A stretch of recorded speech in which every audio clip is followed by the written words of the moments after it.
হিন্দিন ওয়ালি খাজা আমি তোমার দিওয়ানা পূরণ করো খাজা আমার মনের বাসনা পূরণ করো খাজা আমার মনের বাসনা পূরণ করো না খাজা মনের বাসনা পূরণ করো না খাজা মনের বাসনা পূরণ করো খাজা আমার মনের বাসনা পূরণ করো খাজা আমার মনের বাসনা। পড়বে নামাজ মঈনুদ্দিনের বারাত হবে তোমার সিলসিলার মধ্যে যারা থাকবে আমি আল্লাহ রাব্বুল আলামিন তোমার সম্মানার্থে ওই সমস্ত গুনাহগার বান্দাদেরকে তোমার মুরিদদেরকে আমি আল্লাহ রাব্বুল আলামিন ক্ষমা করে দিলাম। সুবহানাল্লাহ। গরিবে নওয়াজ সুলতান রহিম রাদিয়াল্লাহু তাআলা তিনি 583 হিজরিতে মক্কাতুল মুআজ্জামার মধ্যে হেরেম শরীফের মধ্যে ইবাদত করতেছেন, ইবাদতের মধ্যে মগ্ন রয়েছেন।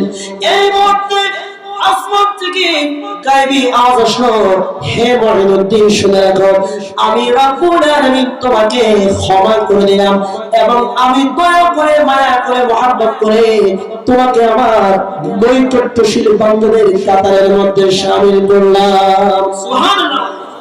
এই কথা শোনার পরে হুজুর খাজা গরিবে নওয়াজ রাদিয়াল্লাহু তাআলা চিন্তা করলেন একজন বান্দা আল্লাহর নৈকট্য পাওয়া এটা কোনো সাধারণ কথা নয়, এর চাইতে বান্দা হিসাবে আমি মঈনুদ্দিনের আর কোনো চাওয়া পাওয়া থাকতে পারে না।